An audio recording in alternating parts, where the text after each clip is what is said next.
Hi everyone, क्या आप लोगों को मेरी आवाज आ रही है? जल्दी बता दो। Am I audible? Am I audible? Hello दोस्तों, कैसे हो आप लोग?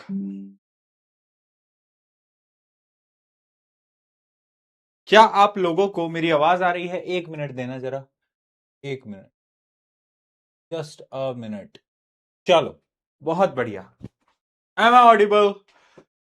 M I visible? मेरे प्यारे भाइयों बहनों मित्रों, हाँ जी, बताएंगे चैट के अंदर। बहुत बढ़िया, आ रही है भैया आवाज। अच्छा, जोश मीटर लिख के बता दो। जोश मीटर एक बार जल्दी से लिख दो ताकि मुझे पता चल जाए कि बच्चों का जोश मीटर कितना है आज। जल्दी से जोश मीटर एक बार लिख दो। बहुत बढ़िया, आगे सब आगे। सब आगे तो हम स्टार्ट करें। Control and coordination lecture number 4। 3 lecture अपने हो चुके थे। 3 लेक्चर अपने हो चुके थे। आई होप आप सबने वो तीनों लेक्चर देखे हैं। आप रिवाइज करके आए हो या नहीं आए? क्या उन तीनों लेक्चर्स को आप एक एक बार रिवाइज करके आए हो? आए हो? बहुत बढ़िया, बहुत बढ़िया। बहुत। एक तो ये चैट पब्लिक करते ही चैट इतनी तेज दौड़ती है ना कि मुझे कुछ दिखाई नहीं देता चैट में। मैं सच्ची बता रहा हूं, अभी मैंने चैट पब्लिक करी और तुम्हारी चैट्स में मुझे कुछ नहीं दिख रहा भैया। सब ऊपर से जा रहा है। अरे भैया सबर करो, ठीक है बेटा, थोड़ा सा धैर्य बनाए रखें, थोड़ा धैर्य बनाए रखें। आई होप आप रिवाइज करके आए होगे। ठीक है। लास्ट लेक्चर में हमने कहां तक पढ़ लिया था? लास्ट लेक्चर में हमने कहां तक पढ़ लिया था? Brain, spinal cord, nervous tissue के बारे में हमने पूरा डिटेल में पढ़ लिया था, है ना? कि सेंट्रल नर्वस सिस्टम क्या होता है, उसके कितने पार्ट्स होते हैं, ये सब हम ऑलरेडी पढ़ चुके हैं। यस और नो बेटा? पढ़ चुके हैं ना? पढ़ चुके हैं, पढ़ चुके भैया। हैप्पी गुरु पूर्णिमा। बहुत बहुत बहुत बहुत शुक्रिया, बहुत बहुत शुक्रिया। Thank you everyone, thank you everyone for your wishes. Thank you so much. Thank you so much, बहुत सारा प्यार आपको, है ना? एंड बहुत अच्छा लगता है जब इतने सारे बच्चे विश करते हैं, इतना प्यार करते हो तुम हमसे। तो ये बहुत बहुत बहुत अच्छी बात है। And thank you so much, thank you so much, दिल से बहुत बहुत बहुत धन्यवाद, है ना? बहुत सारा थैंक यू, है ना? हाँ, हाँ, ठीक है। अब मैं ये नहीं बोलूंगा, अब मैं ये नहीं बोलूंगा कि I am lucky to have students like you. ये नहीं बोलूंगा। तुम मिल जाओ, तुमको पकड़ पकड़ के ऐसा मारूंगा मैं। ठीक है। बोलते ना लोग, I am lucky to have students like you. ना ना ना, I am not lucky.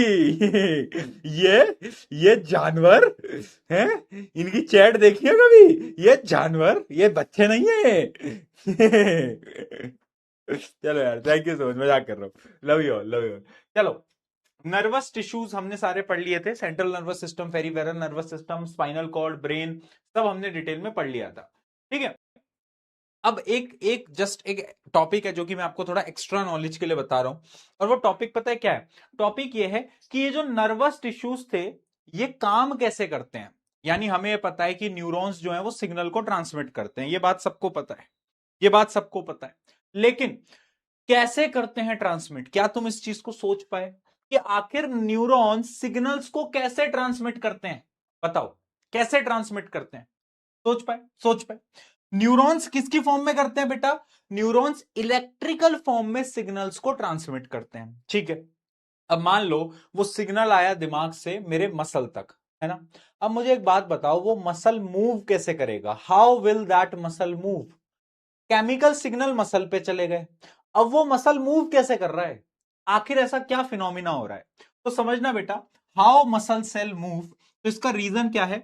When nerve impulse reaches the muscle, the muscle fibre must move at cellular level. Muscle cell move by changing their shape so that they shorten. यानी होता क्या है, जैसे ही उसको signal मिलता है ना, सिग्नल मिलते ही वो जो मसल का जो सेल होता है वो कॉन्ट्रैक्ट कर जाता है। कॉन्ट्रैक्ट समझते हो ना? कॉन्ट्रैक्ट कर जाता है, जिस वजह से आपका मसल मूव करता है। यानी सिग्नल्स गए सेल पे, मसल सेल पे, और मसल सेल कॉन्ट्रैक्ट कर गया, जिस वजह से आपका पूरा मसल कॉन्ट्रैक्ट कर गया। तो बेसिकली होता क्या है, होता क्या है? अगर मैं आपको इसके पीछे की बायोलॉजी या केमिस्ट्री बताऊं, तो इसके पीछे की बायोलॉजी या केमिस्ट्री ये होती है, muscle cell have special protein. ये आप बड़ी क्लासेस में जाके पढ़ोगे कि मसल सेल के पास अपना एक स्पेशल प्रोटीन होता है। और होता क्या है कि उस प्रोटीन का काम क्या होता है? उस प्रोटीन का काम होता है शेप को चेंज करना, उसका काम ही होता है। तो जैसे सिग्नल आते हैं वो प्रोटीन शेप्स को चेंज कर लेता है, ठीक है। This protein change their shape and their arrangement in a cell to response of nervous electrical impulse, ठीक है, ठीक है। यानी बेसिकली हो क्या रहा है कि आपके जो मसल टिश्यूज हैं, है ना, जो आपके मसल्स हैं, उनके अंदर एक स्पेशल प्रोटीन है जिनके ऊपर जैसे ही सिग्नल जाता है उसको पता चल जाता है कि भैया कुछ तो गड़बड़ है। और वो क्या करता है? वो कॉन्ट्रैक्ट करवा देता है सारे सेल्स को, मसल सेल को, जिसकी वजह से आपका हाथ पीछे आ जाता है। बात समझ में आई? बात समझ में आई?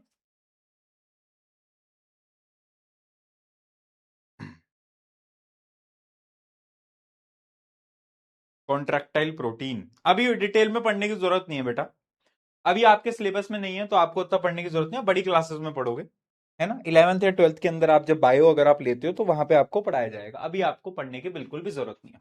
समझ में आ गया ना? एक बेसिक सा एक्स्ट्रा नॉलेज का पॉइंट था, एज सच उतना इंपॉर्टेंट नहीं था, बट एक एक्स्ट्रा नॉलेज थी जो कि मुझे आपको बतानी थी। चलो अब स्टार्ट करते हैं सबसे इंपॉर्टेंट टॉपिक जो कि है ग्लैंड्स। मैंने आपको बोला था कि अगली क्लास में हम स्टार्ट करेंगे ग्लैंड से, कि भैया ये जो ग्लैंड है ये क्या होता है। क्या किसी को पता है ग्लैंड्स क्या होते हैं? क्या किसी को पता है ग्लैंड्स क्या होते हैं? पता है क्या किसी को? पता है? यार देखो, ग्लैंड्स हम ऑलरेडी पढ़ चुके हैं लाइफ प्रोसेसेस में, है ना। याद करो, सलाइवरी ग्लैंड जो कि सलाइवा प्रोड्यूस करता था और एक एंजाइम भी प्रोड्यूस करता था, उस एंजाइम का नाम बताओ, उस एंजाइम का नाम बताओ। सलाइवरी अमाइलेज, याद आ गया? हाँ। तो यानी ग्लैंड्स के बारे में हम ऑलरेडी पढ़ चुके हैं, बट ग्लैंड्स होते क्या हैं? तो glands are the special organ in our body that make and release substance like hormone, enzyme, sweat और सलाइवा। जो आपके पसीने आते हैं, स्वेट आता है, that is also from your sweat glands. यानी हमारी बॉडी में स्वेट ग्लैंड्स होते हैं जो कि स्वेट रिलीज करते हैं, समझे। एंजाइम्स रिलीज होते हैं, हार्मोन्स बोलते हैं ना कि हार्मोन्स रिलीज हो रहे हैं, वो कौन करता है? ग्लैंड रिलीज करता है, ठीक है। अब ये जो ग्लैंड है ये दो प्रकार का होता है, एक्सोक्राइन, एंडोक्राइन। नाम से ही समझ आ रहा है, एंडो, एंडो यानी अंदर, एंडो यानी अंदर। यानी ये जो ग्लैंड है ये किसी चीज को अंदर भेज देगा, और एक्सो यानी बाहर। तो इनमें फर्क क्या होता है पहले हम वो समझते हैं। एंडोक्राइन ग्लैंड वो ग्लैंड है जो कि हॉर्मोन्स को रिलीज करता है, और ये डायरेक्टली ब्लड में रिलीज करता है, डायरेक्टली ब्लड में रिलीज करता है। एंडो यानी ब्लड के अंदर, और ये हॉर्मोन्स रिलीज करता है। जबकि जो एक्सोक्राइन ग्लैंड है ये डायरेक्टली ब्लड में रिलीज नहीं करता, ये स्टोर करके रखता है एंजाइम्स को, और जब जरूरत पड़ती है तब रिलीज करता है। इसका एग्जाम्पल है सलाइवरी ग्लैंड, क्योंकि सलाइवरी ग्लैंड अचानक से सलाइवा रिलीज नहीं करता, जब जरूरत पड़ती है तो रिलीज कर देता है, और ब्लड में तो डायरेक्टली करता भी नहीं है, ठीक है। तो यानी एक्सोक्राइन ग्लैंड क्या है, ध्यान रखना, release there secretion through ducts. Ducts यानी ये कहीं स्टोर करके रखते हैं जिसको हम डक्ट बोलते हैं, टू दी सरफेस और organ. Example sweat gland, salivary gland, tear gland, ठीक है, टीयर ग्लैंड। अगर मैं बात करूं एंडोक्राइन ग्लैंड की, तो वो डायरेक्टली ब्लड में डालते हैं और ये हॉर्मोन्स को रिलीज करते हैं, ठीक है। Release hormone directly into blood, example अभी हम पढ़ने वाले हैं, अभी हम पढ़ने वाले हैं, ठीक है।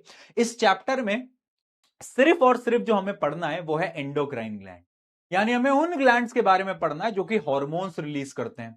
कौन कौन से हार्मोन्स रिलीज करते हैं? जैसे कि एक हार्मोन तुमने सुना होगा, मुझे बताना तुमने सुना ही नहीं सुना, एड्रेलिन। सुना है किसी ने एड्रेलिन? सुना है किसी ने? सुना है? सुना है? हाँ, लड़कों में बोलते हैं टेस्टोस्टेरोन। किस किस ने सुना है टेस्टोस्टेरोन? सुना होगा, सुना होगा, राइट राइट।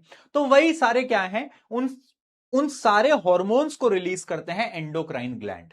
कौन रिलीज करते हैं? एंडोक्राइन ग्लैंड, ठीक है।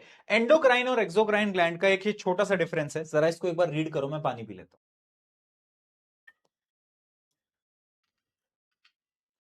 तुम्हारे हाफ ईयरली एग्जाम कब से हैं बेटा? हाफ ईयरली एग्जाम स्टार्ट होने वाले होंगे अब तो शायद 1 महीने में।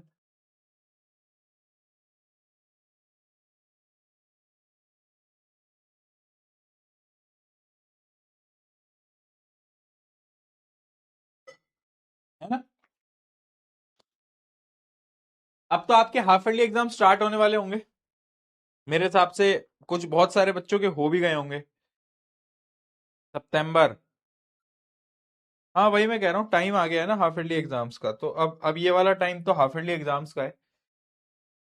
तो तुम पढ़ाई कर रहे हो या नहीं कर रहे हो, बताओ। तुम पढ़ाई करते भी हो या नहीं करते बेटा?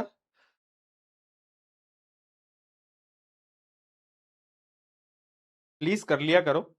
ये हाफ ईयरली एग्जाम बड़े इंपॉर्टेंट होते हैं। पता है इंपॉर्टेंट क्यों होते हैं? इनका स्कोर वैसे तो काउंट नहीं होता, बट एक्चुअली में ना इनसे आपको कॉन्फिडेंस मिलता है। अगर आपका पेपर अच्छा गया ना हाफ ईयरली का, तो कॉन्फिडेंस आएगा, और अगर खराब हो गया तो फिर गंदा जाएगा। ठीक है, आ जाओ। एक्सोक्राइन एंडोक्राइन ग्लैंड का डिफरेंस देख लेते हैं। एक्सोक्राइन ग्लैंड में डक्ट होता है। डक्ट यानी ये ब्लड में सेक्रीट नहीं करते, स्टोर करके रखते हैं। एंडोक्राइन ग्लैंड डक्टलेस होते हैं, यानी ये डायरेक्टली रिलीज करते हैं ब्लड के अंदर। ठीक है, secrete substance like enzyme, saliva, sweat वगैरह वगैरह। जबकि एंडोक्राइन ग्लैंड सिर्फ और सिर्फ हॉर्मोन्स को रिलीज करते हैं। किसको रिलीज करते हैं? हॉर्मोन्स को। ठीक है, एक्ट लोकली। लोकली यानी ये लिमिटेड एरिया पे काम करते हैं। जैसे कि जो आपका सलाइवरी ग्लैंड है वो यहीं पे काम करेगा, माउथ में। लेकिन जो एंडोक्राइन ग्लैंड होता है ना, वो ग्लैंड के जो हॉर्मोन्स हैं वो पूरी बॉडी में जाते हैं। कहां जाते हैं? पूरी बॉडी में। ठीक है, act on distant target organ tissues through blood, क्योंकि ब्लड के थ्रू हर जगह ये चले जाते हैं। और फिर इसके एग्जाम्पल्स हैं, एग्जाम्पल्स तो मैंने आपको बता ही दिए। अब एंडोक्राइन ग्लैंड के ये जितने भी ग्लैंड्स के नाम लिखे हुए हैं, एक एक करके पढ़ते हैं, डिटेल में पढ़ते हैं। आ जाओ, आ जाओ, एक एक करके पढ़ते हैं। एक डायग्राम मैं आपको दिखाता हूं, आई होप ये डायग्राम आपको विजिबल है। विजिबल है क्या बेटा? ये वाला डायग्राम विजिबल है क्या? देखो यहां पे एक है मेल, एक है फीमेल। मेल और फीमेल में सारे ग्लैंड्स, एंडोक्राइन ग्लैंड सेम है, सिर्फ एक को छोड़ के। आप देखोगे ऊपर से लेकर नीचे तक सब सेम है, लेकिन अगर आप नीचे आओगे तो ये मेल में होते हैं टेस्टिस, है ना। मेल के पास टेस्टिस होते हैं, आई होप आपको इसके बारे में पता होगा। ठीक है, टेस्टिस होते हैं जो कि हार्मोन रिलीज करते हैं, टेस्टोस्टेरोन, उसके बारे में अभी हम पढ़ ही देंगे। और जो फीमेल होती हैं उनके अंदर होती है ओवरी। उनके अंदर टेस्टिस तो होता नहीं है, उनके पास ओवरी होती है, तो वो एक डिफरेंट टाइप के हार्मोन रिलीज करते हैं। ठीक है, बट इधर तक हम ऊपर से स्टार्ट करेंगे, दिमाग से। दिमाग से नीचे जाएंगे, नीचे जाएंगे, नीचे जाएंगे, नीचे जाएंगे, नीचे जाएंगे, नीचे जाएंगे, नीचे जाएंगे। जब एकदम नीचे जाएंगे सिर्फ तब ग्लैंड्स अलग होंगे। बाकी इधर से लेकर इधर तक सारे ग्लैंड सेम है। ठीक है, चाहे मेल हो चाहे फीमेल हो, चाहे मेल है चाहे फीमेल हो। ठीक है, चाहे मेल हो चाहे फीमेल हो।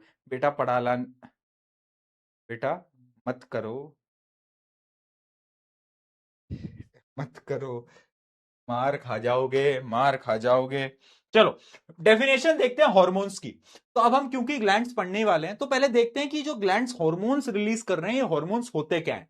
तो अगर आप हॉर्मोन्स की डेफिनेशन देखोगे, हॉर्मोन्स क्या है? Hormones are special chemical messenger secreted by endocrine gland directly into blood. यानी ये कुछ केमिकल मैसेंजर्स होते हैं, ये कुछ ऐसे केमिकल सब्सटेंस होते हैं जिनका काम होता है सिग्नल्स को भेजना। क्या करना? सिग्नल्स को भेजना। ये क्या करते हैं? ये सिग्नल्स को भेजते हैं। ठीक है, they are carried at specific target organ और टिश्यूज।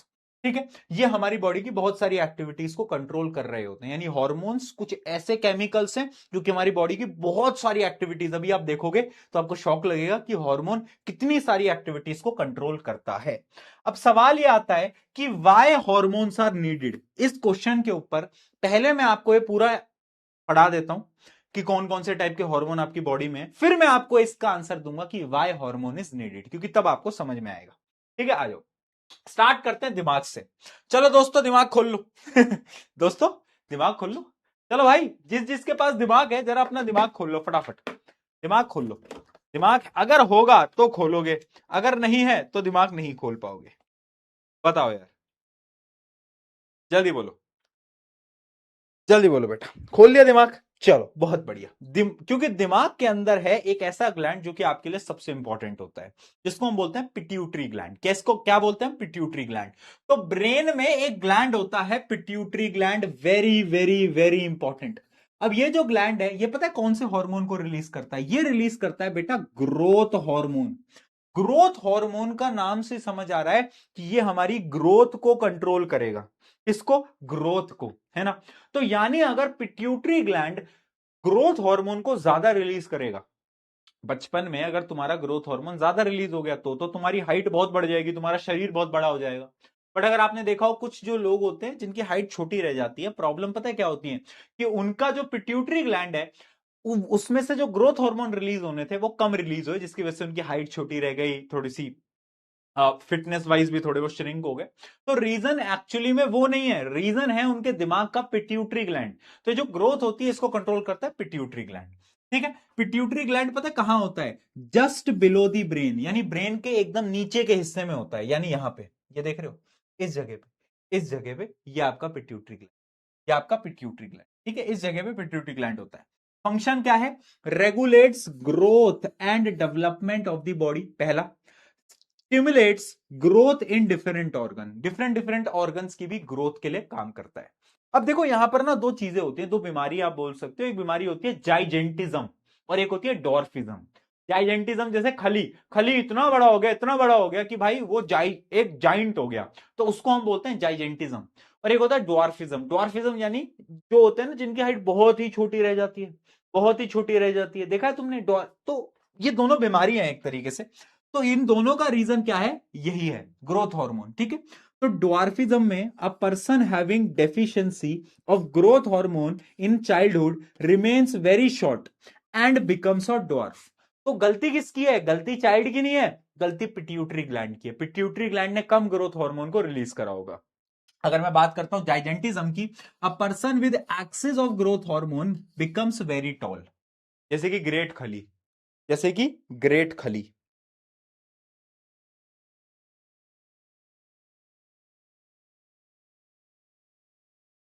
बताओ, एक बच्चा लिख रहा है बोना ही देवता है। एक तो यार ये जो एकदम ही नई नई जनरेशन है, इनकी ये क्या लैंग्वेज है यार, ये क्या क्या लैंग्वेज है, ये क्या होता है बोना ही देवता है, वास्ते गुना हैया, ये क्या हो रहा है? ये ये ये क्या लैंग्वेज है तुम लोगों की यार? यार तुम क्या कहाँ से लाते हो यार ऐसी टर्म्स यार? चलो यार बहुत बढ़िया। है ना? ठीक है। रिज, रिज का मतलब क्या होता है बेटा? रिज क्या होता है? एक बच्चा रिज लिख रहा है, रिज क्या होता है? What is ridge? ये क्या है? भाई क्या क्या लिख रहे हो यार? क्या हो गया है? चलो आगे आते हैं, अब दिमाग से नीचे आते हैं, दिमाग से नीचे, क्योंकि वो तुम में वैसे ही कम था तो ऐसा करता है, इसको छोड़ो, तुम नीचे ही आ जाओ बेटा, है ना? तुम नीचे। अब देखो मैंने थोड़ा सा क्या बोल दिया, अब तो कुछ भी लिखे जा रहे हैं, कुछ भी लिखे जा रहे हैं। इंप्रेस करना होता है रिस्क का मतलब। बेटा मान जाओ वरना मैं रोस्ट कर दूंगा। मान जाओ, मान जाओ, मान जाओ, एक बार मैंने तुम्हें बोला ना, बस बस हो गया, अब हो गया, हो गया, खत्म, खत्म खत्म, मान जाओ, मान जाओ, हो गया बेटा, हो गया, बस बस बस, अब नहीं मान रहे? चलो यार, फिर तुम्हें रोस्ट कर ही दिया जाए। एक बहुत इंपॉर्टेंट लाइन है बेटा, एक बहुत प्यारी कहावत है, और इस कहावत, इस लाइन को बड़े ध्यान से सुनना कि छूटी हुई छूटी हुई रेलगाड़ी की टिकट को संभाल के रखने से वो रेलगाड़ी कभी वापस नहीं आती। और ये लाइन रेलगाड़ी के लिए नहीं थी। चल आगे बढ़ते हैं, आगे बढ़ते हैं, ठीक है। चलो थायराइड ग्लैंड की बात करते हैं। अब आधे लोग भैया पर्सनल, थायराइड ग्लैंड की बात करते, देखो अब या ब्रेन से नीचे आएंगे, गर्दन पे, गर्दन पे होता है ग्लैंड यहाँ पे, जिसको हम बोलते हैं थायराइड ग्लैंड। क्या बोलते हैं? Thyroid gland. ठीक है, तो ये आप देख सकते हो, यहाँ पे होता है आपका थायराइड ग्लैंड, ये होगा थायराइड ग्लैंड। ठीक है, थायराइड ग्लैंड जो होता है वो कौन से हार्मोन को रिलीज करता है? तो वो एक हार्मोन होता है थायरॉक्सिन। बेटा ये सारे हार्मोन आपको याद करने पड़ेंगे। थायरॉक्सिन कौन सा होता है? थायरॉक्सिन। कौन सा होता है? थायरॉक्सिन। ठीक है, ये जो थायरॉक्सिन है, ये जो थायरॉक्सिन है, ये हार्मोन क्या करता है समझना बेटा। इस हार्मोन का फंक्शन होता है, thyroxine regulates metabolism of carbohydrate, protein, fats. यानी आपकी बॉडी में जो भी आप खा रहे हो वो आपकी बॉडी में किस प्रकार से डाइजेस्ट होगा, जो उसका पूरा मेटाबॉलिज्म है। बोलते हैं ना कि मैं तो भैया बहुत खाता हूं बट मुझे खाना लगता ही नहीं है, मैं तो फिर भी पतला हूं। क्यों? क्योंकि आपका मेटाबॉलिज्म बहुत फास्ट है। जबकि कुछ लोग हैं जो कि थोड़ा खाना खाते हैं मोटे हो जाते हैं, उनका मेटाबॉलिज्म बहुत स्लो है। तो इस मेटाबॉलिज्म को कंट्रोल कौन करता है? ये थायराइड में होता है थायरॉक्सिन हार्मोन, और वही कंट्रोल करता है मेटाबॉलिज्म को। ठीक है, मेटाबॉलिज्म को। यानी ये बहुत इंपॉर्टेंट है। और आपने एक बीमारी सुनी होगी थायराइड, किस किसने सुनी है? थायराइड, थायराइड हो गया, थायराइड हो गया, है ना। थायराइड भी दो प्रकार के होते हैं, एक में वेट बढ़ता है, एक में वेट घटता है। अब थायराइड होता क्यों है, ये बीमारी होती क्यों है, मैं इसका रीजन तुम्हें बताता हूं। एक्चुअली में जो थायरोक्सिन हार्मोन है ना, ये पता है किसकी वजह से प्रोड्यूस होता है? ये प्रोड्यूस होता है आयोडीन की वजह से। बोलते हैं ना देश का नमक, टाटा नमक, नमक में होता है आयोडीन।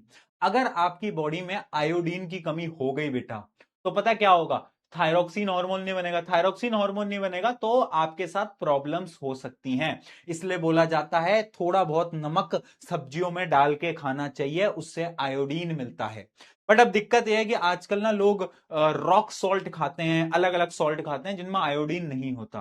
तो चेक कर लेना, आप नॉर्मल सॉल्ट ही खाओ घर में जिसमें आयोडीन होता है, क्योंकि आयोडीन थायरोक्सिन हार्मोन को प्रोड्यूस करता है, that is good for your metabolism. ठीक है। अब यहां पर एक बीमारी होती है, उस बीमारी के बारे में बताना चाहूंगा, जो कि है क्या? गोइटर। ठीक है। अगर आयोडीन की डेफिशिएंसी होगी, यानी बॉडी में आयोडीन कम है, तो थायरोक्सिन कम बनेगा, और थायरोक्सिन कम बनेगा तो एक बीमारी होती है गोइटर। किसी को हुई है कभी? किसी को हुई है? इसमें जो गर्दन होती है ना, ये सूज जाती है। किसी को हुई है क्या? बताओ पहले, किसी को हुई है? बहुत बढ़िया, है ना। नहीं हुई, नहीं हुई, ठीक है। तो गोइटर जो है एक ऐसी बीमारी है जो कि आयोडीन की डेफिशिएंसी की वजह से होती है। इसमें नेक जो है आपकी वो बहुत सूज जाती है, स्वेल कर जाती है। ठीक है। तो इसका सोल्यूशन क्या होता है? इसका सोल्यूशन होता है कि आप अपनी डाइट में आयोडीन लो। और कौन कौन से खाने से आपको डाइट में आयोडीन मिलेगा? तो जैसे कि एक तो है seaweed, fish, shellfish, table salt, है ना, आयोडाइज डेयरी। तो ये सब चीजें होती हैं जिनसे कि आपको क्या मिलने वाला है? आयोडीन मिलने वाला है। और आयोडीन मिलेगा तो आपका हार्मोन रिलीज होगा। कौन सा हार्मोन? Thyroxine hormone. ठीक है, डन है। बहुत बढ़िया। अगर ये चीज समझ में आ गई तो और नीचे आते हैं। अब थायराइड ग्लैंड के नीचे एक और ग्लैंड होता है, जस्ट उसके नीचे, जिसको हम बोलते हैं उसका बड़ा भाई, यानी पैराथायरॉइड ग्लैंड। पैराथायरॉइड ग्लैंड ऐसे याद करो जैसे कि एक तो होती है नॉर्मल अपनी फोर्सेस, फिर आती है para commandos. Para commando specialised होते हैं ना, ऐसे एक थायराइड ग्लैंड, और फिर उसके नीचे होता है पैराथायरॉइड ग्लैंड। क्या होता है बेटा? Parathyroid gland. ठीक है। ये एक हार्मोन रिलीज करता है जो कि है पैराथ हार्मोन। क्या? पैराथ हार्मोन। अब ये जो पैराथ हार्मोन होता है, जैसे कि थायराइड ग्लैंड थायरोक्सिन निकालता था। थायरोक्सिन का काम क्या होता था? मेटाबॉलिज्म ऑफ कार्बोहाइड्रेट, फैट्स वगैरह वगैरह। लेकिन ये जो पैराथ हार्मोन है, इसका काम पता है क्या है? इसका काम बड़ा इंटरेस्टिंग है, देखना। Helps regulates level of calcium phosphate in blood, यानी हमारे ब्लड में कैल्शियम और फॉस्फेट के लेवल को मेंटेन करता है, क्योंकि कैल्शियम और फॉस्फेट हमारी बॉडी के लिए बहुत ज्यादा इंपॉर्टेंट होता है। ठीक है। तो उसके जो लेवल्स को मेंटेन करता है वो ये पैराथॉर्मोन करता है। कौन करता है? पैराथॉर्मोन। कौन करता है बेटा? पैराथॉर्मोन। क्लियर है क्या?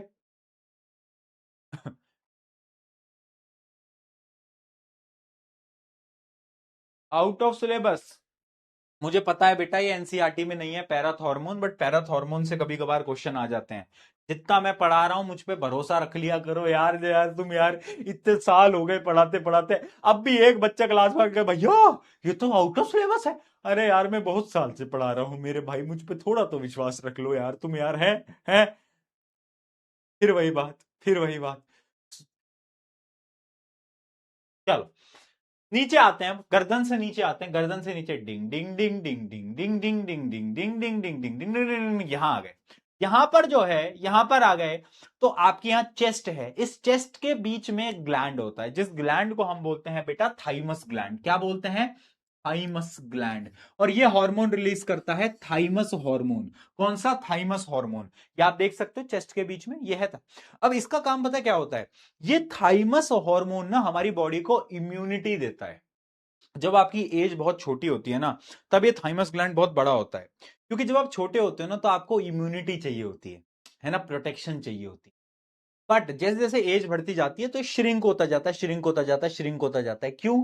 क्योंकि एज के साथ आपकी बॉडी को उतनी इम्यूनिटी की जरूरत नहीं पड़ती, है ना। ये वही बात हो गई, जब बचपन में आप छोटे थे तो आपकी मम्मी आपको सारी परेशानी, सारी दुविधाओं से बचा के रखती थी। मम्मी बोलती थी अरे मेरा बच्चा, अरे मेरी बच्ची, इसके लग ना जाए, इसके ये ना हो जाए, उसके वो ना हो जाए। जैसे जैसे आप बड़े होते गए तो आपको पता चलने लगा अरे इस लाइफ में तो आपको खुद को फाइट करना है। तो आप मम्मी से थोड़ा दूर होते गए और अब आप इस पूरी जीवन में खुद से लड़ रहे हो, राइट। तो वही बात है, पहले थाइमस बड़ा होता है आपको इम्यूनिटी देने के लिए, बट जैसे जैसे आपकी एज बढ़ती है वो श्रिंक होता जाता है, राइट। तो thymus gland is located in lower neck and upper chest region. It secretes thymus hormone which is important for development of body immune system, ठीक है। और जैसे जैसे एज बढ़ती जाती है इट ग्रेजुअली श्रिंक्स, ये श्रिंक कर जाता है, छोटा हो जाता है। क्वेश्चन पूछा जा सकता है कि थाइमस ग्लैंड श्रिंक क्यों करता है ना, तो आपको पता होना चाहिए। चलो और नीचे आते हैं, और नीचे आते हैं। अब भाई यहां से यहां तक आ गए, अब और नीचे आएंगे। अब जैसे ही नीचे आएंगे ना तो आप पीछे चेक करना, यहां पे होती है किडनी, किडनी याद आ गई, किडनी किडनी, हाँ kidney filtering unit of the body, बहुत बढ़िया। तो किडनी के दोनों किडनी के टॉप पे ना एक ग्लैंड होता है जिसको हम बोलते हैं एड्रेनल ग्लैंड, ठीक है। ये दोनों किडनीज के टॉप पे इस प्रकार से होता है एड्रेनल ग्लैंड, क्या बोलते हैं, एड्रेनल ग्लैंड। और ये ग्लैंड एक हार्मोन रिलीज करता है, उस हार्मोन के बारे में शायद आप सबको पता होगा जिसको हम बोलते हैं एड्रेनलिन। किस किस को पता है पहले ये बताओ, किस किस को पता है इस हार्मोन के बारे में, किसी को पता है? अच्छा मुझे एक बात बताओ, ये हार्मोन कब रिलीज होता है, ये जो हार्मोन है एड्रेनलिन ये कब रिलीज होता है?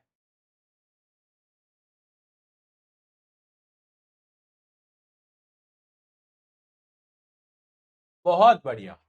अब एक तुम्हें ना मैं कहानी बताता हूं, एक बड़ी खतरनाक कहानी है मेरी खुद की। यार पता है जब मैं छोटा था जब मैं बहुत छोटा था, है ना, तुमसे भी बहुत छोटा था, होऊंगा मैं शायद 7-8 साल के करीब का। तो क्या हुआ कि मैं जैसे जहाँ रहता था तो वहाँ गली मोहल्ले में ना डॉग्स होते हैं, बहुत सारे कुत्ते होते हैं बहुत सारे। तो मैं बहुत छोटा था। तो क्या होता है ना कि यार डॉग्स की भी ना एक वो होती है कि क्या मैं इसको पहचानता हूं, अगर मैं इसको नहीं पहचानता तो मैं इसको आज डरा दूंगा, है ना, डॉग्स भी ऐसा करते हैं, है ना, वफादार होते हैं। अब क्या हुआ कि भाई मैं किसी और गली मोहल्ले में चला गया अपने दोस्त के घर पे, है ना। अब वहां पे जो थे 2-3 डॉग्स थे, और मैंने डॉग्स को देखा है, डॉग्स ने मुझे देखा, पर डॉग्स मेरी तरह हंस नहीं रहे थे। उनकी निगाहों से मुझे पता चल गया था कि आज मेरी मौत है। फिर मैंने डॉग्स को देखा फिर डॉग्स मेरे ऊपर जो थे 2-3, उसमें से एक जो था खूंखार, उसको लगा कि आज तो इस बच्चे को मौत का तांडव दिखाऊंगा मैं। तो वो जो मेरे पीछे भागा, मेरी आत्मा बाहर निकल गई दोस्तों, मेरी आत्मा मेरी शरीर से बाहर निकल गया। अच्छा चलता हूं, दुआ में याद रखता हूं, निकल गई भाई वो। पर उस समय पर दोस्तों मैं जो भागा हूं, मैं तुम्हें शर्त लगा के कह सकता हूं वर्ल्ड फास्टेस्ट मैन जो है उसेन बोल्ट, उसको हरा देता मैं उस दिन। उसने, उसका रिकॉर्ड है 100 मीटर का 9 सेकंड में, मैं 6 सेकंड में पहुंचाऊंगा दोस्तों। जो रफ्तार से मैं दौड़ा था, दौड़ा, पीछे नहीं देखा मैंने, मैं दौड़ा हूं भाई, बस मैं अपने जीवन को बचाने के लिए बस दौड़ा हूं, और उस डॉग से तेज दौड़ा हूं। हुसैन बोल्ट को पीछे छोड़ दिया था दोस्तों मैंने बट पॉइंट ये है कि ये क्यों हो पाया, क्योंकि जैसे ही मुझे मेरी लाइफ का खतरा लगने लगा तो मेरी बॉडी में एक हार्मोन होता है एड्रेनलिन, वो रिलीज हो गया। और जैसे ही एड्रेनलिन रिलीज हुआ तो उसने क्या करा, मेरी हार्ट बीट्स को फास्ट कर दिया। अगर हार्ट बीट फास्ट हुआ तो ब्लड फास्ट पंप होगा, ब्लड अगर फास्ट पंप होगा तो बॉडी को एनर्जी मिलेगी, ऑक्सीजन मिलेगा, ठीक है। तो हार्ट फास्ट हो गई, ब्रीथिंग रेट फास्ट हो गई, और मेरी बॉडी की जो एनर्जी थी वो डबल हो गई अचानक से। और फिर मैं पूरी एनर्जी के साथ दौड़ने लगा। और यही काम होता है एड्रेनलिन हार्मोन का। यानी एड्रेनलिन हार्मोन कब रिलीज होता है, फियर, स्ट्रेस, डेंजर और इमरजेंसी के दौरान में। इसलिए हम इसको बोलते हैं फाइट और फ्लाइट रिस्पॉन्स, यानी या तो लड़ जाओ या तो भाग जाओ। दोनों ही केसेस में एड्रेनलिन हार्मोन रिलीज होता है जो कि आपको एनर्जी देता है, हार्ट बीट को तेज करता है, ब्रीथिंग रेट को फास्ट करता है, और जो आपकी स्टोर्ड एनर्जी होती है उसको रिलीज करवाता है। ठीक है, ठीक है दोस्तों, ठीक है दोस्तों, बहुत बढ़िया, बहुत बढ़िया। तो एड्रेनलिन के देखो, एक क्वेश्चन मुझे लगता है, मैं एक चीज और तुम्हें बता रहा हूं कि 2026 के अंदर 2027 में जब तुम्हारा पेपर आएगा तो वो कुछ कुछ पेपरों में कुछ कुछ सेट्स में क्वेश्चन आ सकता है। दैट इज कि मतलब एक डिफरेंट सा सवाल आएगा कि ये जो एड्रेनलिन हार्मोन होता है ये रिलीज होता है तो बॉडी में क्या क्या चेंजेस होते हैं, है ना। या फिर ऐसे आ सकता है कि एड्रेनलिन हार्मोन इतना इंपॉर्टेंट क्यों है हमारे लिए। तो समझना बेटा, एड्रेनलिन हार्मोन करता क्या है, हार्ट बीट को फास्ट कर देता है, more oxygen is supplied to the muscle, breathing rate increase हो जाता है, blood supply digestive system and skin में कम हो जाता है। यानी जो ब्लड है वो स्किन में नहीं जाता, डाइजेस्टिव सिस्टम में नहीं जाता, सारा ब्लड मसल्स पे जाता है ताकि हम भाग सकें। ठीक है, more blood is diverted towards skeletal muscles, body becomes ready to face an emergency situation. And इन सभी पॉइंट्स की वजह से जो एड्रेनलिन हार्मोन है वो हमारी बॉडी में बहुत ज्यादा इंपॉर्टेंट है। ठीक है, तो आप देख सकते हो यानी जैसे ही एड्रेनलिन हार्मोन निकलेगा तो हमारी बॉडी एकदम एक्टिव हो जाएगी और आप बहुत एनर्जी, आपकी जितनी भी स्टोर्ड एनर्जी होती है आप उसको यूज कर पाते हो। ठीक है, तो ये वही सारी चीजें लिखी हुई हैं जो कि मैंने आपको पूरा का पूरा समझाया। क्या ये बात समझ में आई? अगर समझ में आई तो चार्ट में पी के लिख दो कि एड्रेनलिन हार्मोन इतना इंपॉर्टेंट क्यों है, जल्दी बता दो। समझ में आ गया क्या बेटा? बहुत बढ़िया।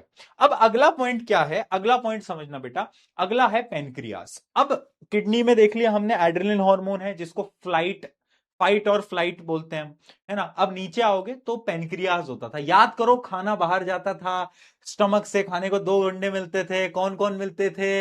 एक तो लिवर, एक पेनक्रियास। लिवर बाइल जूस देता था, दो काम करता था, और यहां पे पेनक्रियास तीन काम करता था, बड़ा वाला गुंडा। हाँ, तो पेनक्रियास ने एक बड़ा स्पेशल ऑर्गन है हमारी बॉडी का। पता है क्यों? क्योंकि वो एंजाइम्स भी रिलीज करता है और वो हार्मोन भी रिलीज करता है। क्योंकि वो एंजाइम रिलीज करता था, याद आ गया? ट्रिप्सिन, पेनक्रियाटिक अमाइल, याद आ रहा है कुछ? लाइपेस, याद आ रहा है? हाँ, तो क्योंकि वो एंजाइम रिलीज करता है, इसको हम एक्सोक्राइन ग्लैंड बोलते हैं।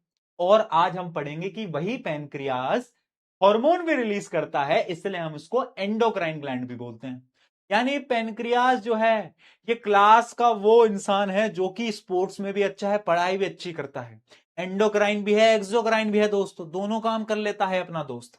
ठीक है, तो यानी पेनक्रियास जो है वो एंडोक्राइन भी है, एक्सोक्राइन भी है। एंडोक्राइन क्यों है? हार्मोन रिलीज करता है। कौन सा हार्मोन रिलीज करता है? तो ये रिलीज करता है इंसुलिन। इंसुलिन एक हार्मोन होता है, इंसुलिन। ठीक है, पेनक्रियाज इज कॉल्ड ड्यूअल और mixed gland because it performs both endocrine and exocrine function. ठीक है, एंडोक्राइन फंक्शन क्या है? The endocrine part of the pancreas secrete hormone directly into blood stream. मैंने आपको बताया ये इंसुलिन रिलीज करता है। अब भैया इंसुलिन का काम क्या है ये समझाओ। आपके घर में किसी को शुगर हुई है? शुगर है ना, मेनली आजकल शुगर बहुत कॉमन हो गई है, तो आपने भी देखा होगा। इंसुलिन हार्मोन ना ब्लड के अंदर जो शुगर लेवल है उसको डिक्रीज करता है। ब्लड का जो शुगर है उसको डिक्रीज करता है ना। और वो जो बीमारी है ना शुगर, वो पता है क्यों होती है? अगर पेनक्रियास से इंसुलिन कम रिलीज होगा तो ब्लड शुगर लेवल बढ़ेगा, और ब्लड शुगर लेवल बढ़ेगा तो फिर आपको शुगर वाली बीमारी हो जाएगी। समझे बात को? यानी इंसुलिन हमारे ब्लड शुगर लेवल को कंट्रोल करता है, and that is very important. ठीक है, तो it secrete insulin which help regulate blood sugar level. If insulin is not secreted in the required amount the blood sugar level rises. This condition may lead to diabetes. बहुत बढ़िया, बहुत बढ़िया, बहुत बढ़िया। किसी ना किसी को डायबिटीज हो सकती है आसपास में, राइट? तो इससे कौन सी बीमारी होती है बेटा? डायबिटीज होती है। ठीक है, तो डायबिटीज कुछ पेशेंट्स अगर आपने देखे हो तो उनको डायबिटीज में इंसुलिन के इंजेक्शन लगाए जाते हैं ताकि उनकी बॉडी में इंसुलिन हार्मोन आए और वो क्या कर सके? ब्लड शुगर लेवल को कम कर सके। राइट, बहुत बढ़िया, बहुत बढ़िया। अच्छा, इतना समझ में आ गया, इतना समझ में आ गया। अब इसी पेनक्रियास को एक्सोक्राइन ग्लैंड क्यों बोलते हैं वो आपको पता है, क्योंकि वो एंजाइम रिलीज करता है जैसे पेनक्रियाटिक अमाइलेज, लाइपेज, ट्रिप्सिन, ये सब आपको पता है। ठीक है, ठीक है, तो देख लेते हैं बेटा। Insulin help in regulating blood sugar level. If insulin is not secreted proper amount the sugar level of the blood rises. ये सब मैं आपको बता चुका हूं, उससे क्या होगा? उससे हो जाएगी डायबिटीज। ठीक है, अब यहां पर ना बेटा एक फीडबैक मैकेनिज्म होता है, एक फीडबैक मैकेनिज्म होता है, उसको समझना। एक बात बताओ, अगर बॉडी में ज्यादा इंसुलिन रिलीज हो गया तो जो ब्लड शुगर है बॉडी का वो तो एकदम कम हो जाएगा। और पता है अगर ब्लड शुगर लेवल आपकी बॉडी का बहुत कम हो गया तो पता है क्या होगा? आपको चक्कर आने लगेंगे। हाँ, तो ब्लड शुगर ज्यादा भी अच्छा नहीं है, कम भी अच्छा नहीं है। तो बेचारा इंसुलिन करे तो करे क्या? तो हमारी बॉडी में एक फीडबैक मैकेनिज्म होता है। कैसा मैकेनिज्म होता है उसको समझना बेटा। When blood sugar level rises the cell of the pancreas detect, यानी जो हमारे पेनक्रियाज के सेल है वो डिटेक्ट कर लेते हैं कि अरे भैया, हेलो भैया जी, इंसुलिन भैया, वो ब्लड शुगर बढ़ गया है, तो जल्दी से आ जाओ, जल्दी से आ जाओ।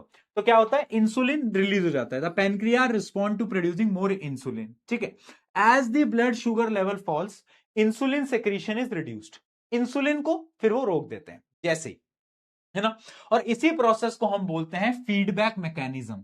इसी प्रोसेस को हम क्या बोलते हैं बेटा, फीडबैक मैकेनिज्म। फीडबैक मैकेनिज्म मैं आपको दिखा भी देता हूं, मैं आपको दिखा भी देता हूं बेटा। फीडबैक मैकेनिज्म देखो, फीडबैक मैकेनिज्म्स क्या होता है हमारी बॉडी के अंदर, देखना। When blood sugar level rises, cell of the pancreas detect. The pancreas release more insulin. Insulin lowers the blood sugar level. When the blood sugar level falls, insulin secretion is reduced. Insulin का जो secretion है वो एकदम कम हो जाता है। ठीक है, यानी फीडबैक मैकेनिज्म का एक पूरा का पूरा चार्ट है जो कि आप देख सकते हो। सबसे पहले पेनक्रियास डिटेक्ट करेगा, इंसुलिन रिलीज होगा, जैसी लेवल कम होगा उसके बाद क्या होगा, सेक्रीशन स्टॉप हो जाएगा। फिर ये साइकिल वापस से घूमेगी, पेनक्रियास फिर डिटेक्ट करेगा, अगर फिर ज्यादा होगा तो फिर रिलीज होगा। तो ये साइकिल चलती रहती है, चलती रहती है, चलती रहती है, चलती रहती है, और इसी को हम बोलते हैं हमारी बॉडी का फीडबैक मैकेनिज्म। इसको हम क्या बोलते हैं, फीडबैक मैकेनिज्म। क्या बोलते हैं बेटा, फीडबैक मैकेनिज्म। बताओ, कोई दिक्कत, कोई परेशानी, कोई दुविधा?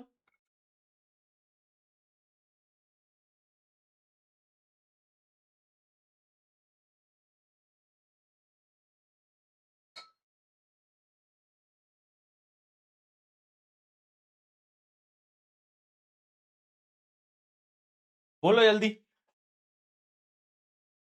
क्लियर है? चलो, बहुत सही, बहुत सही। अब आ जाते हैं, पेनक्रियास तक हमारा पूरा का पूरा डन हो चुका है। अब आ जाते हैं हम आखिरी आखिरी ग्लैंड्स की तरफ, जो कि मेल में होता है टेस्टिस और फीमेल के अंदर होती है ओवरीज। ठीक है, इसके ऊपर बात करें क्या, बताओ जल्दी, इसके ऊपर बात करते हैं अब। ठीक है, हम्म, चलो आ जाओ बेटा, इतने एक्साइटेड मत हो। क्या हो जाता है तुम लोगों को यार, तुम लोग कैसे बच्चे हो यार। डिटेल में ना अपन अगले चैप्टर में पढ़ेंगे बायोलॉजी के, ठीक है। अभी के लिए थोड़ा धैर्य बनाए रखो। अभी के लिए बेटा थोड़ा धैर्य बना लो। अभी नहीं, अभी नहीं बेटा, अभी अभी नहीं, अगले चैप्टर में, अगले चैप्टर में डिटेल में समझेंगे। बट अभी के लिए आप ये समझो कि मेल में होती है टेस्टिस, फीमेल के अंदर होती है ओवरीज। टेस्टिस के बारे में क्या फंक्शन होते हैं सब कुछ अगले चैप्टर में समझेंगे, है ना। अगर कुछ तुमने अंट शंट लिख दिया, मैं सही बता रहा हूं, मैं कैमरे में घुस के जो इतना मार दूंगा ना आज तेरे को, तो ध्यान रख लेना मेरी बात, ठीक है। तो क्या होता है कि ये जो टेस्टिस है ये रिलीज करता है हार्मोन टेस्टोस्टेरोन। कौन सा हार्मोन बेटा, टेस्टोस्टेरोन। अब टेस्टोस्टेरोन क्या होता है, इसका मेन काम क्या होता है, एक्चुअली ना ये एक मेल को मेनली कैरेक्टर्स प्रोवाइड करता है, जो मैन कैरेक्टर्स होते हैं वो प्रोवाइड करता है। तो उसके फंक्शंस क्या होते हैं, it helps in development of male sex organ, जो मेल का जो सेक्स ऑर्गन होता है उसको डेवलप करने के काम आता है ये, ठीक है। And male secondary sexual characteristics, और जो अलग कैरेक्टरिस्टिक्स होते हैं उनमें भी ये काम आता है। यानी टेस्टोस्टेरोन जो हार्मोन है दैट एक्चुअली, जैसे कि तुम देखोगे लड़कों के शोल्डर्स जो है वो हल्के से ब्रॉड होते हैं, लड़कियों के कंपैरिजन में मैं बोल रहा हूं, ठीक है, थोड़े से ब्रॉड होते हैं। बॉडी स्ट्रक्चर थोड़ा अलग होता है लड़कियों से, क्यों, क्योंकि मेल के पास होता है टेस्टोस्टेरोन। अगर लड़के जिम जाएंगे तो लड़कों की बॉडी बन सकती है, मसल अच्छे बन सकते हैं, क्यों, क्योंकि उनमें टेस्टोस्टेरोन है। लड़कियों में टेस्टोस्टेरोन नहीं होते, इस वजह से अगर आप देखोगे तो फीमेल, ऐसा नहीं है कि अगर ट्रेनिंग करेंगी तो उनकी भी मसल्स आ जाएंगे, बट बहुत मुश्किल होता है उनके लिए। लड़कों के लिए बहुत आसान होता है क्योंकि टेस्टोस्टेरोन है, ऑब्वियस सी बात है, ठीक है। तो growth of facial hairs, deepening of voice, development of male reproductive organ, ये सब क्या है, ये सब है टेस्टोस्टेरोन के काम, ये सब क्या है, टेस्टोस्टेरोन के काम, ठीक है, ठीक है। और ये सारे चेंजेस एक मेल के अंदर प्यूबर्टी में टाइम पे होता है। तुम्हें प्यूबर्टी के बारे में पता होगा, वैसे हम अगले चैप्टर के अंदर प्यूबर्टी के बारे में बहुत डिटेल में पढ़ेंगे। यानी 13-14 साल की उम्र में, मतलब जब तुम 8वीं 9वीं क्लास में रहे होगे, या तो अभी भी किसी बच्चे की शायद उम्र, हाँ अभी भी बहुत बच्चों की उम्र हो सकती है, तो इस एज में ही ये चेंजेस तुम्हारी बॉडी में आने लगते हैं। ठीक है दोस्तों, अब बात करते हैं फीमेल की।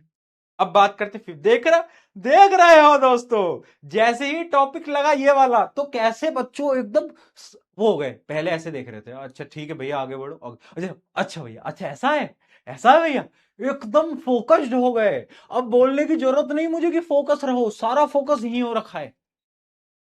ठीक है, फीमेल में होती है ओवरीज। अब जो ओवरीज होती हैं वो एक हार्मोन रिलीज करते हैं जिसको हम बोलते हैं एस्ट्रोजन। क्या बोलते हैं बेटा? एस्ट्रोजन एक हार्मोन होता है, वो रिलीज कर रही होती है। कौन सा हार्मोन? एस्ट्रोजन, है ना। इसके अलावा एक और हार्मोन होता है जो कि ओवरीज रिलीज करते हैं, जो कि होता है प्रोजेस्ट्रॉन। प्रोजेस्ट्रॉन, है ना। अब ये दो हॉर्मोन्स होते हैं, पहले एस्ट्रोजन को देखते हैं। एस्ट्रोजन क्या करता है? तो एस्ट्रोजन वही करता है जो कि वहां पे टेस्टोस्टेरोन करता था, development of female sex organ and female secondary sexual characteristics, है ना। तो जितने भी फीमेल के जो सेक्स ऑर्गन्स होते हैं वो डेवलपमेंट कब होते हैं? जब ये हॉर्मोन्स रिलीज होते हैं, एस्ट्रोजन जब रिलीज हो रहे होते हैं, राइट।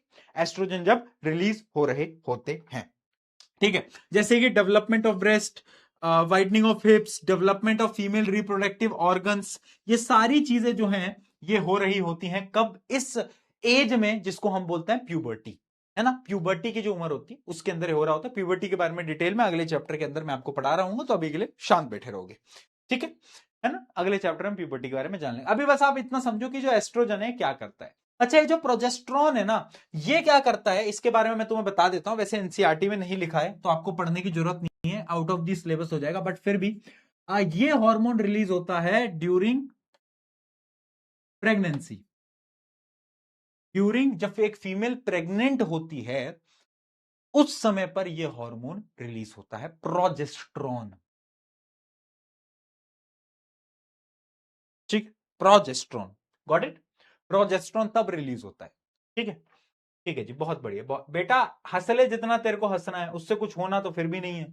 होना, देखो तुम जानते हो कि मैं किस प्रकार का टीचर हूं, है ना। तुम जानते हो, मुझे मुझे आज भी याद है। अभी तो तुम ये वाला चैप्टर देख रहे हो, अगला चैप्टर तो तुम्हें मैं बहुत बढ़िया तरीके से पढ़ा दूंगा अगर तुम शांति से पढ़ना चाहोगे तो। पता क्या होता है, मैं तुम्हें एक बहुत चीज ऑनेस्टली बताता हूँ। मुझे आज भी याद है कि जब मैं क्लास 10th में था और हमारे भी उस टाइम पे रिप्रोडक्शन, सेक्सुअल रिप्रोडक्शन सब पढ़ाया गया था, तो ना हमारे टीचर ने एक्चुअली हमें पढ़ाया ही नहीं वो चैप्टर, क्योंकि ना इतना शर्माते हैं ना लोग। पता है कैसे पढ़ाते थे हमें? मैं तो एक दो तो हमें पढ़ाया ही नहीं, बोला खुद से रीड कर लेना। और कुछ कुछ टीचर ने अगर पढ़ाया तो पता है कैसे पढ़ाया? हम क्लास के एकदम मैम पीछे जाके खड़ी हो गई और पीछे से रीडिंग करी, उन्होंने कुछ नहीं समझाया। क्यों? क्योंकि बच्चे हंसी मजाक करते हैं, ठीक है। वो अपनी जगह, मैं समझ रहा हूं, वो तुम्हारे अंदर एक चुल है कि भैया मजे कर लेंगे, मैं समझ रहा हूं, लेकिन to understand these concepts are important. NCERT ने क्लास 10वीं के बच्चों के टेक्स्ट बुक में क्यों डाला है? इसलिए डाला है क्योंकि एक बच्चा इस समय पर मेच्योरिटी की स्टेज पे होता है जब उसको ये सब समझना चाहिए। और अगर तुम शांति से बैठ के नहीं समझोगे देन बहुत गलत चीज है ना। और मुझे ऐसा लगता है कि टीचर्स लाइक मी जो कि यंग हैं, जो कि कनेक्ट कर पाते हैं बच्चों से, उनको ये टॉपिक बहुत ध्यान से समझाना चाहिए, क्योंकि ये इंपॉर्टेंट है। ये चीजें इंपॉर्टेंट होती हैं, बट बात नहीं करते सोसाइटी में, तो बस ठीक है, ऊपर ऊपर से निकल जाता है ना। बट मैं ट्राई करता हूं हर साल इन सारे टॉपिक्स को अच्छे से तुम्हें एक्सप्लेन करवा पाऊं। मैं सिर्फ रीडिंग करवा के नहीं भागता, इतना ध्यान रखेंगे, ठीक। चलो चलो चलो भैया एक बच्चा पूछ रहा भैया फिर ये छोड़ो, रिप्रोडक्शन चैप्टर ही स्टार्ट कर दो। क्या करूं मैं तुम्हारा, क्या कर दूं मैं तुम्हारा यार? भाई क्या कैसे लोग हो यार तुम, बेशरम। आ जाओ, रोल ऑफ हाइपोथैलेमस। अच्छा मुझे एक बात बताओ, तुम्हें याद है हाइपोथैलेमस कौन से ब्रेन का पार्ट था? कौन से ब्रेन का पार्ट था हाइपोथैलेमस? जरा एक बार चार्ट में लिख दो, तुम्हारा आज ब्रेन टेस्ट हो जाए। कौन से ब्रेन का पार्ट था? बहुत बढ़िया, बहुत बढ़िया, फोर ब्रेन का पार्ट था। अब तुम्हें पता है ये जो हाइपोथैलेमस होता है ना, इसका एक बहुत मेजर काम होता है कि ये जो ग्लैंड्स होते हैं ना, जैसे कि पिट्यूटरी ग्लैंड, इन सबको कंट्रोल कौन करता है? इन सबको कंट्रोल करता है हाइपोथैलेमस। यानी ब्रेन का, फोर ब्रेन का हमारा एक छोटा सा पार्ट जो कि पिट्यूटरी ग्लैंड जैसे ग्लैंड्स को कंट्रोल करता है, ठीक है। hypothalamus controls the release of many hormones. It produces releasing hormone that stimulates pituitary gland. यानी बेसिकली पिट्यूटरी ग्लैंड को कंट्रोल करता है. ठीक है, ये पिट्यूटरी ग्लैंड को कंट्रोल करता है. चलो बहुत बढ़िया. Done done. ठीक है, तो एक समरी है पूरी की पूरी. इस समरी को आप प्लीज एक बार रीड करना. ये पूरी की पूरी समरी है. इसमें हार्मोन सारे लिखे हुए हैं, adrenaline, thyroxine, growth hormone, insulin, testosterone, oestrogen. ये सारे हार्मोन है. एक बार इनको रीड कर लेना. ठीक है, कर लोगे बेटा, कर लोगे. अब इनसे क्वेश्चन कैसे आते हैं ना, बड़े घुमा फिरा के क्वेश्चन आते हैं. मैं आपको दिखा भी दूंगा अभी, लेकिन सवाल बड़े इंटरेस्टिंग आते हैं. ऐसे आएंगे सवाल की एक लड़का है जिसकी बॉडी में आयोडीन की कमी है, तो बताओ उसको कौन सी बीमारी होगी, और वो बीमारी कौन से ग्लैंड की वजह से हो रही है. तो आपको याद होना चाहिए कि एक बीमारी होती है गोइटर, जिसमें गला सूज जाता है, वो आयोडीन की कमी से होती है. Thyroxine hormone, thyroid gland. तो ये पूरा लिंक आपको याद होना चाहिए, पूरा लिंक आपको याद होना चाहिए. वो क्वेश्चंस मैं कल की क्लास में आपको डिस्कस कराऊंगा, है ना. जितने भी ये सवाल है मैं आपको कल डिस्कस करा दूंगा, कल स्टार्ट करने से पहले. लेकिन आज मुझे एक सवाल, जो आज हमारा आखिरी सवाल होगा, वो आज मैं डिस्कस करना चाहता हूं, जो कि है ये बड़ा इंटरेस्टिंग क्वेश्चन है, और इस पर डबल स्टार लगा लो. रीड करो. Why is chemical communication better than electrical impulse as mean of communication between cell in multicellular organism. पहली बात तो, जब तुमने इस क्वेश्चन को पढ़ा तो तुम्हारी बुद्धि के बारे में मुझे पता है, तुम्हें कुछ समझ नहीं आया. भैया ये क्या है, केमिकल इलेक्ट्रिकल है. मुझे पता है तुम्हारा रिएक्शन यही निकला. अब मैं पहले क्वेश्चन समझा देता हूं. क्वेश्चन में हमसे ये बोल रहा है कि जो केमिकल कम्युनिकेशन है, केमिकल कम्युनिकेशन यानी हॉर्मोन्स, जब सिग्नल्स को हम हॉर्मोन्स की मदद से ट्रांसफर करते हैं, तो वो बेटर क्यों होता है एज कंपेयर टू जब हम उनको न्यूरॉन्स की मदद से ट्रांसफर करते हैं. क्योंकि इलेक्ट्रिकल सिग्नल न्यूरॉन्स में जाते हैं, केमिकल सिग्नल तुम्हें पता है हॉर्मोन्स से जाते हैं. तो ये जो हार्मोनल सिस्टम है, ये बेटर क्यों है नर्वस सिस्टम से? क्या लगता है तुम्हें? ये बड़ा इंटरेस्टिंग क्वेश्चन है, इंपॉर्टेंट है. समझना, रीजन बहुत ईजी है, बहुत सिंपल है यार. न्यूरॉन्स ना, जहां जहां पे आपके नर्व्स हैं, वहां वहां तक सिग्नल को लेके जाता है. लेकिन हॉर्मोन्स ब्लड में मिक्स होके आपकी बॉडी के हर एक पार्ट तक सिग्नल को लेके जा सकता है. इस वजह से हार्मोनल कम्युनिकेशंस आर बेटर. ठीक है, तो इसका मेन रीजन क्या है, समझना बेटा. Chemical communication is better because wider range hormones can travel through blood and reach all part of the body, जो कि मैंने आपको बताया. लॉन्ग लास्टिंग इफेक्ट, देखो जो न्यूरॉन्स का जो सिग्नल होते हैं वो बहुत शॉर्टेस्ट टाइम के लिए अलाइव होते हैं, फिर वो खत्म हो जाते हैं. लेकिन इनके जो सिग्नल होते हैं वो लॉन्ग लास्टिंग इफेक्ट अपना शो करते हैं. Chemical signal act for longer duration, है ना. अगला, टारगेट स्पेसिफिक, यानी आप हार्मोन के थ्रू एक स्पेसिफिक ऑर्गन को मैसेज भेज सकते हो, है ना. एक हार्मोन रिलीज हुआ जो कि सिर्फ और सिर्फ मेरे स्टमक के लिए था, एक हार्मोन रिलीज हुआ जो कि सिर्फ और सिर्फ मेरे लिवर के लिए था. समझ रहे हो? तो ये ऑर्गन टारगेट स्पेसिफिक भी हम कर सकते हैं. ठीक है, मतलब हम नहीं कर सकते, हमारा दिमाग करता है बेसिकली ये सब.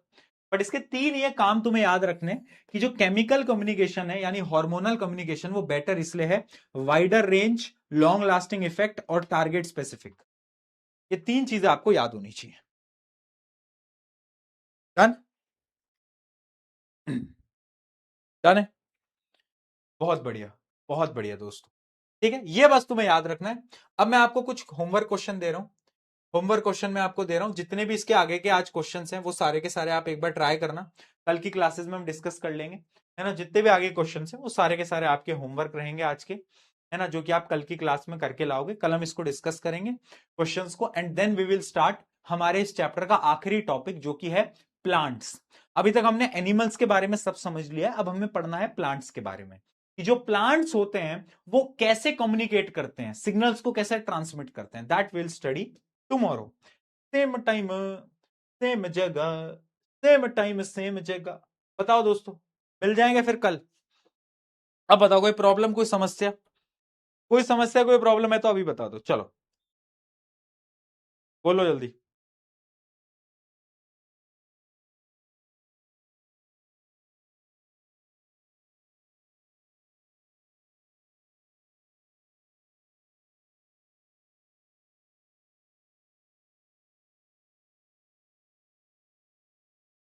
बोलो.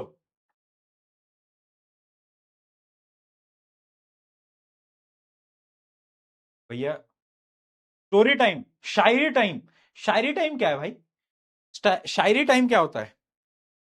शायरी टाइम क्या होता है? हाँ, शायरी टाइम क्या है? अच्छा, कि शायरी सुना दो उसको आप शायरी टाइम बोलते हो क्या? एक एक वो लाइन थी ना यार, मुझे याद नहीं आ रही कि एक बहुत गहरी शायरी थी कि हम्म, हर फूल गुलाब नहीं होता, हर फूल गुलाब नहीं होता, किसी का देखने का नजरिया प्यार नहीं होता।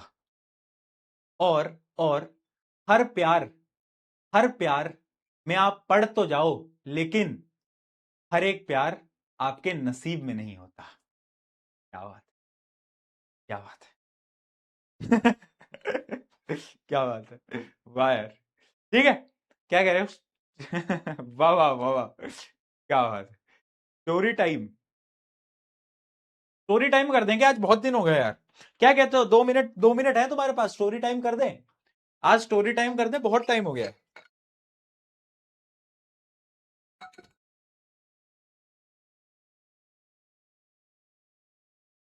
ठीक है, स्टोरी टाइम कर देते हैं।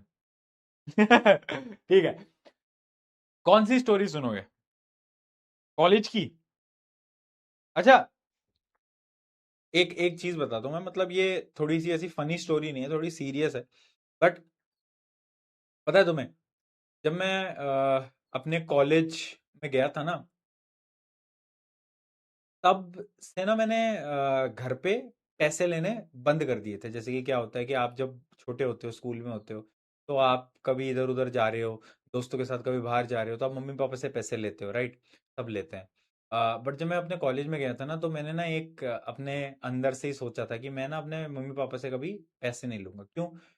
क्योंकि कॉलेज की फीस होती है, वो भी बहुत ज़्यादा है ना? जब आप कॉलेजेस में जाओगे तो कॉलेजेस की फीस बहुत अच्छी खासी होती है हमारे देश में। एंड उसके अलावा हॉस्टल में रह रहे हो, हॉस्टल का खर्चा। फिर ऐसा हुआ कि मैंने ये सोचा कि अ, मैं कभी, मतलब अपने पेरेंट्स से हॉस्टल या फिर मतलब रहने वहने की कभी पैसे नहीं लूंगा, ठीक है? तो उस टाइम से ना मैंने काम वाम करना स्टार्ट कर दिया था, ऐसे छोटी छोटी कोई इंटर्नशिप्स लगाना स्टार्ट कर दिया था, लोगों के साथ काम करना स्टार्ट कर दिया। एंड मेरे घर वालों को कभी पता नहीं चलने दिया मैंने। बट पता है क्या होता था कि मैं अ, ऐसे, मतलब तुम मानोगे नहीं कि जब हमने हॉस्टल छोड़ दिया और उसके बाद एक छोटा सा एक कमरा ले लिया था, है ना, दिल्ली के अंदर एक छोटा सा गली के अंदर एक कमरा लिया था। और उस कमरे में ही मैं और मेरा एक दोस्त हम रहते थे।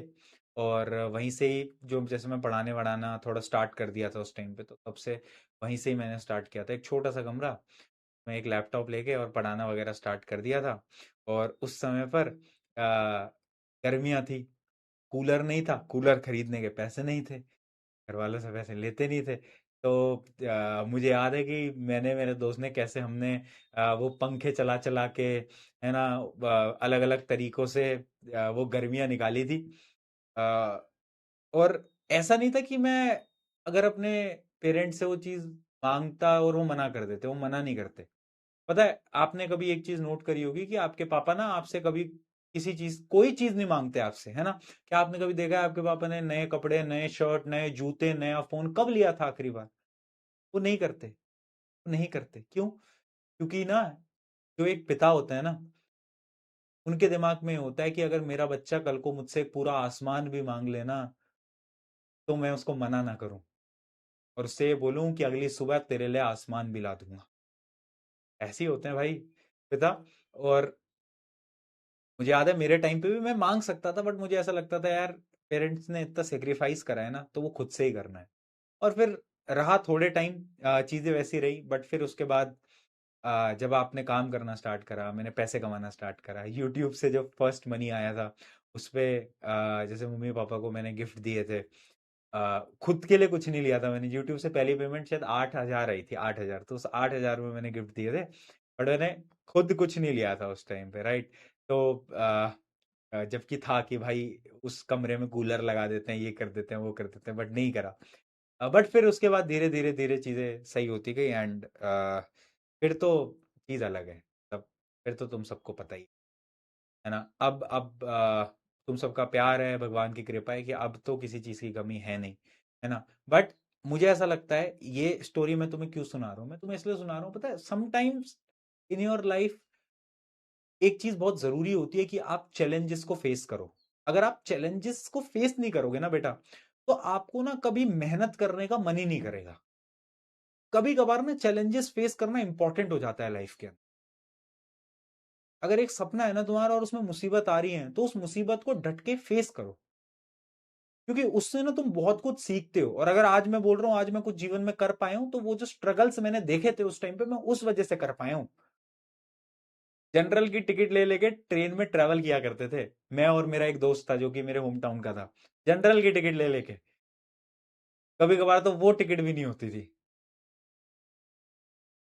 तो अगर वो चीज मैंने नहीं देखी होती ना, तो शायद मुझे कभी पता ही नहीं चलता कि मेहनत करने से क्या होता है। बट मैंने वो देखा है, और आज गाड़ियां भी हैं, जो गाड़ी कहोगे वो आ जाएगी। तुम जिस गाड़ी पे बोलोगे अगले दिन वो ला सकता हूँ। फ्लेक्स नहीं है, ये है कि मैंने वो भी देखा है, मैंने ये भी देखा है। और पास्ट में स्ट्रगल करना इंपॉर्टेंट होता है। अगर आपकी लाइफ में भी वो आ रहे हैं ना, तो आने दो, डरो मत, मेहनत करते रहो। एक समय आएगा जब ये सारी चीजें छोटी लगने लगे, राइट। तो यही है बस, करते रहो मेहनत। एक दिन आएगा जब you will be successful and your parents will be proud of your self. तब बहुत अच्छा लगेगा, तब बहुत अच्छा लगेगा। चलो, इसी के साथ आज की इस क्लास को करते हैं समाप्त। Love you all, love you all, बहुत सारा प्यार। लव यू ऑल, बहुत सारा प्यार। टेक केयर, मिलते हैं कल सेम टाइम सेम जगह। See you, bye bye, bye bye.